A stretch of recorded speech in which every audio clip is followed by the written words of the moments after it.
Dear students, നമ്മൾ ഇന്നിവിടെ discuss ചെയ്യാൻ പോകുന്നത് നമ്മൾ ലാസ്റ്റ് ക്ലാസ്സിൽ തന്നിട്ടുള്ള തിയറി നോട്ട്സ് ഇല്ലേ ആ ടേബിൾ വെച്ചിട്ടുള്ള പ്രോബ്ലംസ് ആണ് നമ്മൾ വർക്ക്ഔട്ട് ചെയ്യാൻ പോകുന്നത്. അതായത് റെസിഡന്റിന്റെ കേസിലും നോട്ട് ഓഡിയോ റെസിഡന്റിന്റെ കേസിലും നോൺ റെസിഡന്റിന്റെ കേസിലുമുള്ള കമ്പ്യൂട്ടേഷൻ ഓഫ് ടോട്ടലിംഗ് ആണ് നമ്മൾ ചെയ്യാൻ പോകുന്നത്. അപ്പൊ അതിന്റെ ക്വസ്റ്റ്യൻസ് ഞാൻ നിങ്ങൾക്ക് ഓൾറെഡി ഗ്രൂപ്പിൽ ഷെയർ ചെയ്തിട്ടുണ്ട്. അതിലെ ഫസ്റ്റ് ക്വസ്റ്റ്യൻ ആയിട്ടുള്ള മിസ് മായ, ആ മായന്റെ ക്വസ്റ്റ്യൻ ആണ് നമ്മളിപ്പോൾ ചെയ്യാൻ പോകുന്നത്. ഓക്കെ, അപ്പൊ ഞാൻ ഓൾറെഡി നിങ്ങളോട് പറഞ്ഞിട്ടുണ്ട്, തിയറി അതുപോലെ പഠിച്ചാൽ മാത്രമേ നമുക്ക് പ്രോബ്ലംസ് വർക്ക്ഔട്ട് ചെയ്യാൻ പറ്റുള്ളൂ.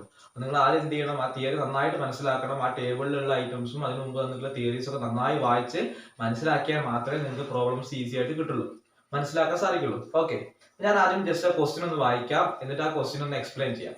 Okay, The following are the incomes of Miss Maya for the previous year 2019-20. Okay, താഴെ പറയുന്നതാണ് ഇൻകംസ് പറയുന്നത്. First income from house property in India. Income received in India ആണ്. നമ്മൾ പറഞ്ഞിട്ടുണ്ട് income received in India, income earned India, income deemed to receive in India, income deemed to be arise or accrued in India ഒക്കെ ആണെങ്കിൽ എന്താണ്, മൂന്ന് കേസിലും taxable ആണ്. Resident ആണെങ്കിലും ഓഡിയോ റെസിഡന്റ് ആണെങ്കിലും നോട്ട് ഓഡിയോ റെസിഡന്റ് ആണെങ്കിലും ടാക്സബിൾ ആണ്. അപ്പൊ ഇവിടെ എന്താണ്, റിസീവ്ഡ് ഇൻ ഇന്ത്യ ആണ്. അപ്പൊ എന്താണ്, റെസിഡന്റിനും ടാക്സ് കൊടുക്കണം, നോൺ റെസിഡന്റിനും ടാക്സ് കൊടുക്കണം, നോട്ട് ഓഡിയോ റെസിഡന്റിനും ടാക്സ് കൊടുക്കണം.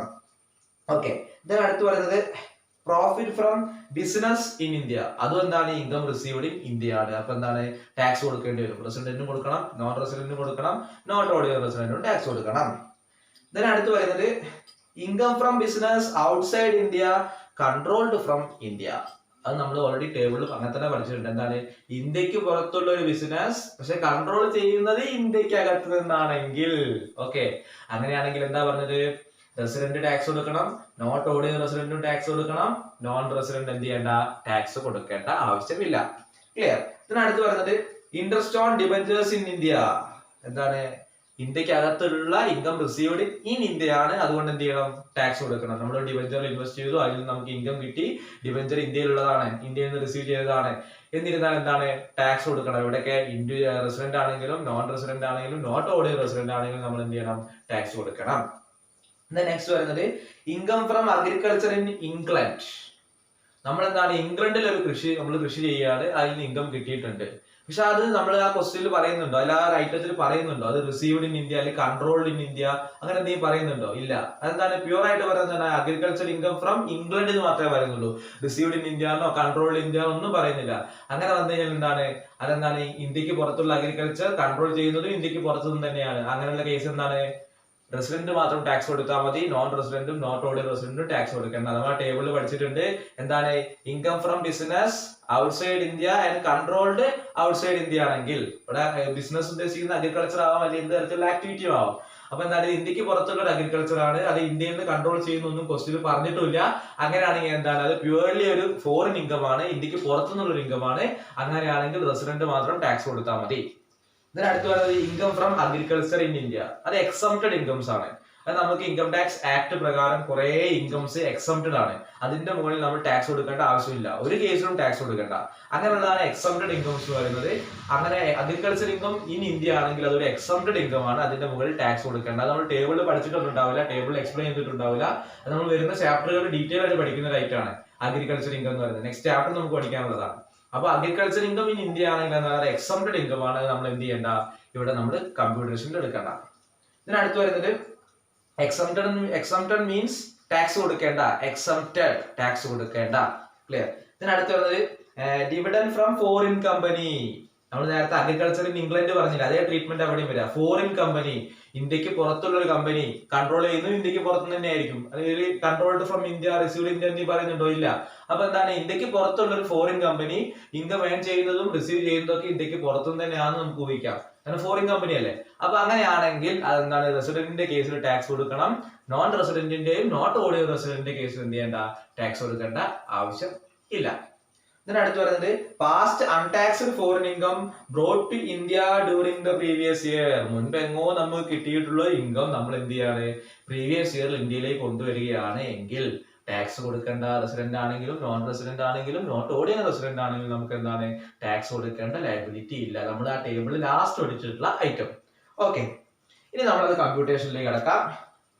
അപ്പൊ അത് വീഡിയോ കാണുമ്പോൾ തന്നെ വർക്ക്ഔട്ട് ചെയ്ത് പോവുക.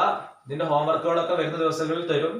അപ്പൊ നമുക്ക് ചെയ്യാനുള്ളതാണ്, മനസ്സിലാക്കിയിട്ട് ഇതിന്റെ കൂടെ തന്നെ പോവാ. ഡൗട്ട് ഉണ്ടെങ്കിൽ ഈ വീഡിയോ കണ്ടതിന് ശേഷം അപ്പൊ തന്നെ പറയാം. ഓക്കെ, അപ്പൊ computation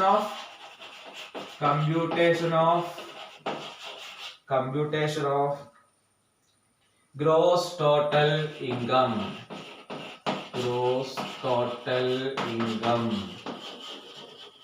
okay,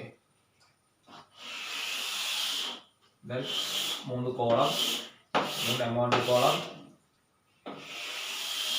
resident, not ordinary resident, non resident, not ordinary resident, non resident. അപ്പൊ ഓരോ ഐറ്റംസ് നമുക്ക് ആ ക്വസ്റ്റ്യന്റെ ഓർഡറിൽ തന്നെ എടുത്തെഴുതാം. ഓക്കെ, ഓരോ ഐറ്റംസ് ആ ക്വസ്റ്റ്യനിൽ തന്നതുപോലെ തന്നെ എടുത്തെഴുതാം. ഫസ്റ്റ് ആയിട്ട് ഏതാണ്? ഇൻകം ഫ്രം ഹൗസ്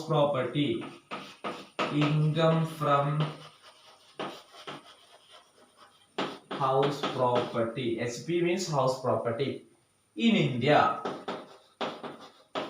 അല്ലെ, റിസീവ്ഡ് ഇൻ ഇന്ത്യ ആണ്. 3 കേസിലും ടാക്സ് കൊടുക്കേണ്ടി വരും. അപ്പൊ റെസിഡന്റിന്റെ കേസിലും എമൗണ്ട് എഴുതാം 10,000, നോൺ റെസിഡന്റിന്റെ കേസിലും 10,000, നോട്ട് ഓർഡിനറി റെസിഡന്റിന്റെ കേസിലും 10,000, നോൺ റെസിഡന്റിന്റെ കേസിൽ എന്താണ് 10,000 എഴുതാം. Then second one എന്താണ്? Profit from business in India. Profits from business in India. Profit from business in India.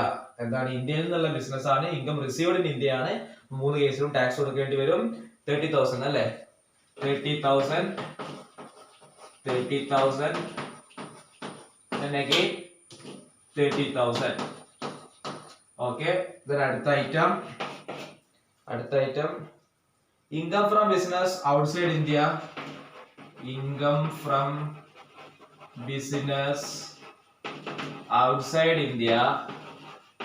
outside India, controlled in India.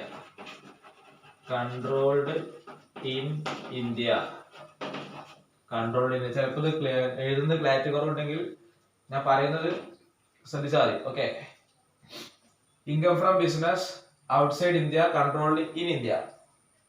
എത്ര എമൗണ്ട്? 40,000. നോൺ റെസിഡന്റ് കോളത്തിൽ വരില്ല. കാരണം എന്താണ്? Income from business outside India, controlled from India. എന്താണ്? ഇന്ത്യക്ക് പുറത്തുള്ള ഒരു business ഇന്ത്യയിൽ നിന്ന് കൺട്രോൾ ചെയ്യുകയാണെങ്കിൽ റെസിഡന്റും നോട്ട് ഓർഡിനറി റെസിഡന്റും മാത്രം ടാക്സ് കൊടുത്താൽ മതി. നോൺ റെസിഡന്റിന്റെ കേസിൽ ടാക്സ് കൊടുക്കണ്ട. നമ്മൾ ആ തിയറിയിൽ പഠിച്ചിട്ടുണ്ട്. അടുത്ത fourth one,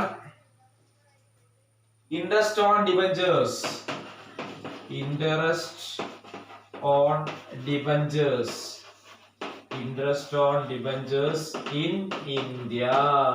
in India. Received India എന്നൊക്കെ പറഞ്ഞാൽ എല്ലാ കേസിലും ടാക്സ് കൊടുക്കണം അല്ലേ?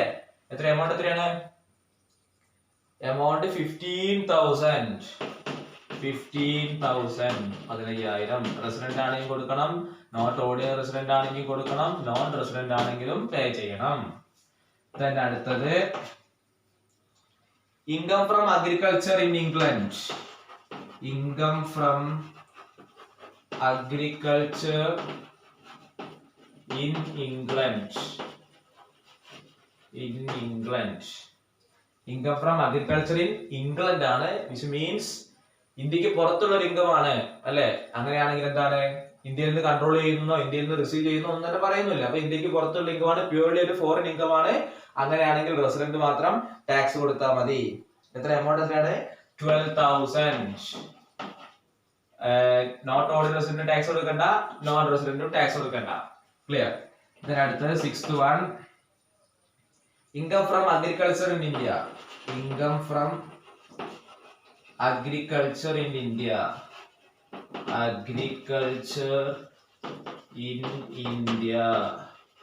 അത് നമ്മൾ പറഞ്ഞു, അത് എക്സംപ്റ്റഡ് ഇൻകം ആണ്. അതിന്റെ മുകളിൽ ടാക്സ് കൊടുക്കേണ്ട ആവശ്യമില്ല. അത് നമ്മൾ തിയറിയിൽ നമ്മൾ വരും ചാപ്റ്ററിൽ പഠിക്കും. അത് എക്സംപ്റ്റഡ് ഇൻകം ആണ്. അപ്പൊ അതിന് നേരെ എക്സംപ്റ്റ് എഴുതാം. എക്സംപ്റ്റ്. ഓക്കെ, അടുത്തത് seventh one, Dividend from foreign company. Dividend from foreign company. Dividend from foreign company. ഇന്ത്യക്ക് പുറത്തു നിന്നുള്ള ഫോറിൻ കമ്പനീന്റെ ഇൻകം ആണ് എങ്കിൽ എന്താണ് റെസിഡന്റ് മാത്രം ടാക്സ് കൊടുത്താൽ മതി. നോൺ ഓർഡിനറി റെസിഡന്റും നോൺ റെസിഡന്റും ടാക്സ് കൊടുക്കേണ്ട ആവശ്യമില്ല. എമൗണ്ട് എത്രയാണ്? 10,000. ഫോർ എക്സാമ്പിൾ പറയാണ് dividend from foreign company controlled in India എന്ന് പറയുകയാണെങ്കിൽ ചിലപ്പോൾ ടാക്സ് കൊടുക്കേണ്ടി വരും. അതായത് അങ്ങനെയാണെങ്കിൽ ചിലപ്പോൾ നോട്ട് ഓർഡിനറി റെസിഡന്റും ടാക്സ് കൊടുക്കേണ്ടി വരും. ഇവിടെ എന്താണ് പ്യൂർലി ഫോറിൻ ഇൻകം ആണ്. കൺട്രോൾഡ് ഫ്രം ഇന്ത്യ എന്നൊന്നും പറയാത്തതുകൊണ്ടാണ് എന്ത് ചെയ്യുന്നത് ഡിവിഡൻഡ് ഫ്രം ഫോറിൻ കമ്പനി 10,000 എന്താണ് റെസിഡന്റിന് മാത്രം ടാക്സബിൾ ആയിട്ട് വന്നത്. ആ ടേബിളിലുള്ള കാര്യമാണ്, നമ്മൾ അതുപോലെ അപ്ലൈ ചെയ്യുന്നു മാത്രം.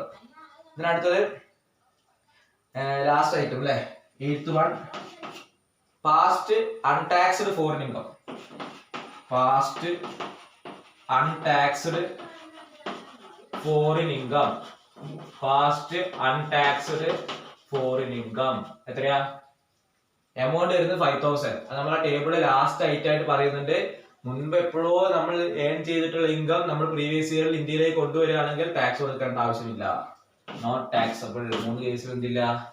ടാക്സ് ഇല്ല. ഓക്കെ, ഈ 3 കോളം ടോട്ടൽ ചെയ്യാ. 40,000, 80,000, 95,000, 107, 1,27,000. Sorry, 1,17,000. Okay, 1,17,000. 1,17,000. Okay, 1,17,000. Then ഇവിടെ 95,000. 95,000. Then non resident കോളത്തിൽ 55,000. 55,000. അതിന് നേരെ എഴുതാ ഗ്രോസ് ടോട്ടൽ ഇൻകം. ഓക്കെ, അപ്പൊ നമ്മള് ഈ ഒരു പ്രോബ്ലം കൊണ്ട് ഉദ്ദേശിക്കുന്ന ഇത്രയേ ഉള്ളൂ. റെസിഡന്റ് ആയിരുന്നു എങ്കിൽ ഇപ്പൊ നമ്മള് ഒരു മായ എന്ന് പറഞ്ഞിട്ടുള്ള ഒരു ഇൻഡിവിജ്വലിന്റെ ടാക്സ് ലയബിലിറ്റി നമ്മൾ കണ്ടത്. ആ മായ എന്ന് പറഞ്ഞ ഇൻഡിവിജ്വൽ റെസിഡന്റ് ആയിരുന്നു എങ്കിൽ 1,17,000 മുകളിൽ ടാക്സ് കൊടുക്കേണ്ടി വന്നിരുന്നു. ഇനി ആ ഇൻഡിവിജ്വൽ നോട്ട് ഓർഡിനറി റെസിഡന്റ് ആണെങ്കിൽ 95,000 മുകളിൽ ടാക്സ് കൊടുത്താൽ മതി. ക്ലിയർ? ഇനി നോൺ റെസിഡന്റ് ആണെങ്കിൽ 55,000 മുകളിൽ ടാക്സ് കൊടുത്താൽ മതി. അപ്പൊ ഒരു ഇൻഡിവിജ്വൽ ഒന്നിലധികം റെസിഡന്റും നോൺ ഓർഡിനറി റെസിഡന്റും നോൺ റെസിഡന്റിനും കേസിൽ എത്ര ടാക്സ് കൊടുക്കണം എന്നാണ് നമ്മൾ കമ്പ്യൂട്ട് ചെയ്തത്. Clear? Hope all of you understand this problem. Clear? Thank you.